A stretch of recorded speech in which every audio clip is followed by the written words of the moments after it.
All right, folks, we are skipping ahead just a tad bit. So this is page 7 in your notes packets. And after working through that limit definition of a derivative, let me tell you, you are going to be so thankful today that we start learning some of these differentiation rules. Because luckily, somebody spent a lot of time looking at those limit definitions of the derivatives, working out those limits in their general form, and noticing some patterns.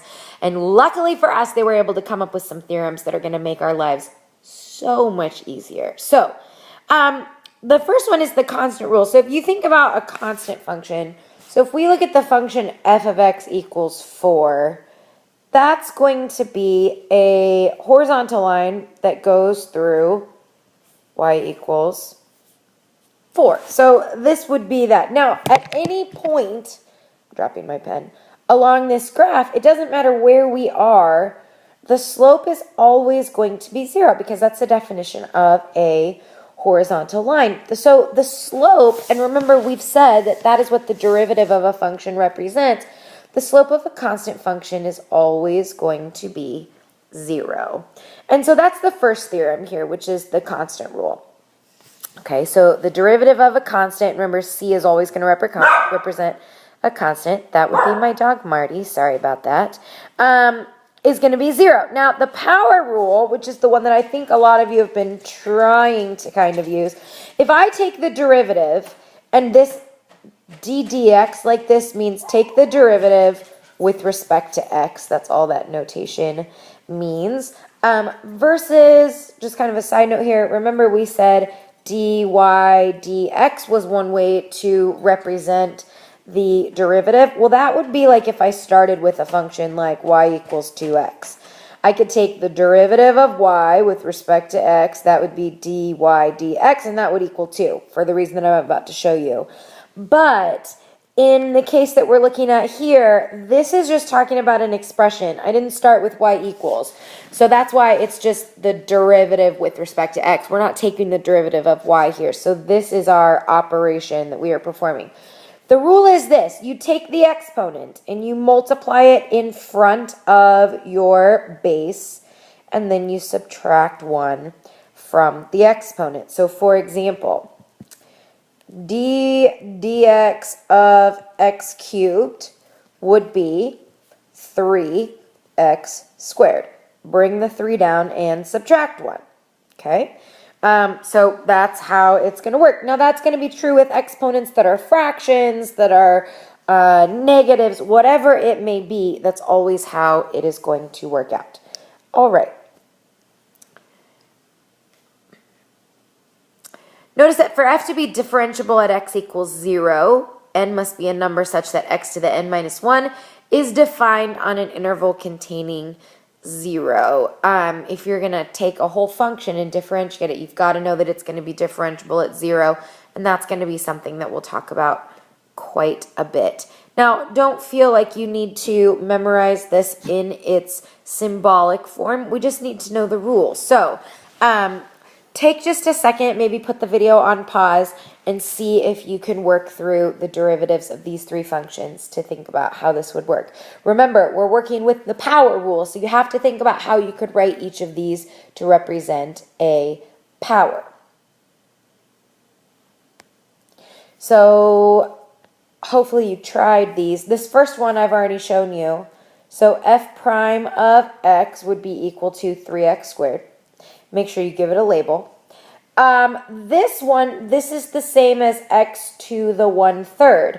So g prime of, x would be 1/3 times x to the, now we have to subtract 1, which gives us negative 2/3.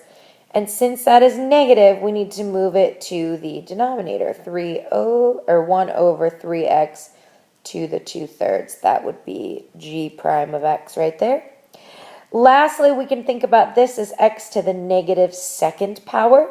So y prime, in this case, the derivative is going to be negative 2x to the negative 3rd power, which means that y prime is negative 2 over x to the 3rd.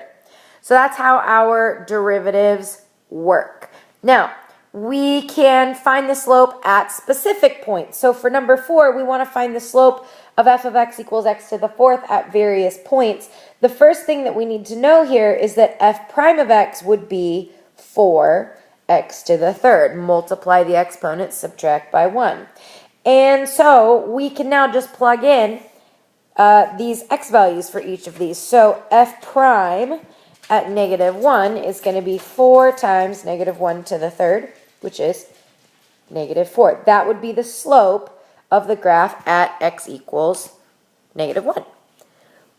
So you can go ahead and evaluate each of those other ones, and you should get these answers. F prime of 0 is 0. F prime of 1 should be 4. So that's how that works. All right. The slope of the tangent line to the graph f of x equals x squared when x is equal to -2. Take just a second to try that one on your own. It's basically the exact same thing that we just did.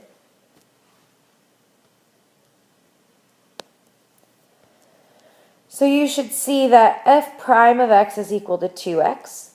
And then when x is -2, f prime of -2 would be -4. Okay? Now, if we wanted to write the equation for this line, remember that to write the equation of a line, you need to know the slope of the line, which in this case would be -4, and we need to know a point. Now, the x value would be -2, the y value would be -2 squared, which would be 4. So remember our point slope formula, y minus y1 equals m times x minus x1. Side note, this is 100% a rule and a formula that I expect you all to know at all times. So if you don't know it, put it on a flashcard, start memorizing it now. That's the point slope equation of a line. So we would substitute in y minus 4 equals m, which is -4, times x minus -2, so that's really x plus 2. Now we just want to regroup this into slope-intercept form. Again, this is not what the question asked for, but if it did, that is how you would come about with that line, is using the point-slope form of the equation. All right. The constant multiple rule. All it means is that if you have a constant times a function, the derivative of that is going to be the constant times the derivative of the function. Now, what exactly does that mean? Let's look at this example here. A, we could think of this as 2x to the -1. What this means is that when I bring this down, I can just multiply. So this is going to be 2 times -1x to the -2, and that's going to come out to -2 over x squared. Okay, so we can always think of it this way. This constant multiple rule, it's pretty easy to see, you just multiply the coefficient, but in general, what we would need to do is, like if you had some constant cx to the n power, okay, this is going to be c times n to the n minus 1, or sorry, x to the n minus 1. Just like that rule that we talked about, this would be f prime of x, depending on what it is you're doing. So once again, take those constants into account and think about how this would work. Take just a moment to work through these examples, and you can come back in about 5 seconds and check your answers.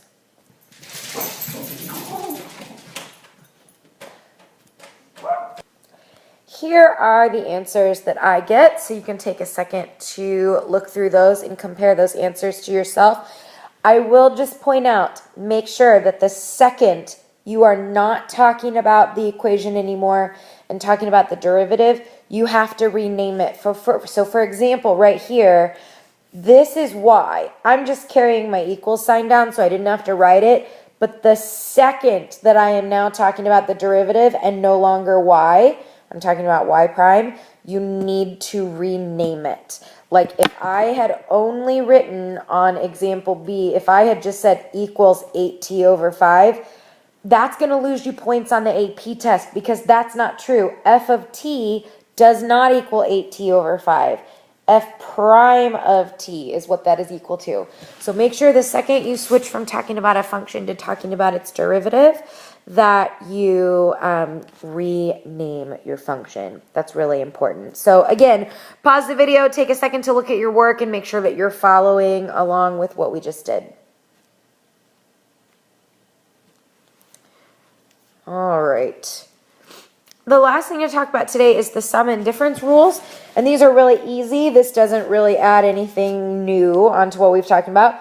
The rule is just that if you are taking the derivative of the sum, it's equal to the sum of the derivative. So it's just equal to f prime of x plus g prime of x. So you can take the derivative of each term separately. That is also, that is also true when we take the derivative of a difference. Take the derivatives separately. How does that apply? Well, when we have multiple terms inside our function like we do here, we can treat them each on their own. So f prime of x would be the derivative of x cubed, which is 3x squared, the derivative of negative 4x, which would be minus 4, and then the derivative of plus 5, which is going to be 0 because it's a constant. So this is the derivative of that function. You just go term by term when you're taking the derivative. That's true for a sum and a difference. It's not true for a product and a quotient, which is something that we'll talk about a little bit later. And then the last thing that I want you to have in your mind for today is the derivative of the sine and cosine functions, okay? These are just rules that you're going to have memorized. So the derivative of sine is easy. It is cosine of x. So the derivative of sine of x is cosine of x. The derivative of cosine of x is negative sine of x. Do not miss the negative. And here's a hint.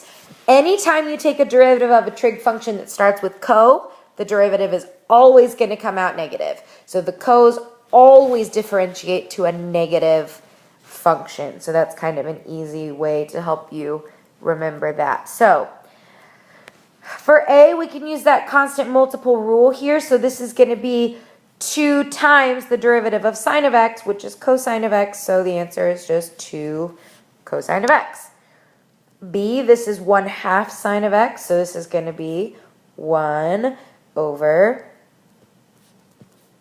2 times the cosine of x. And then C, we can use that same sum and difference rule.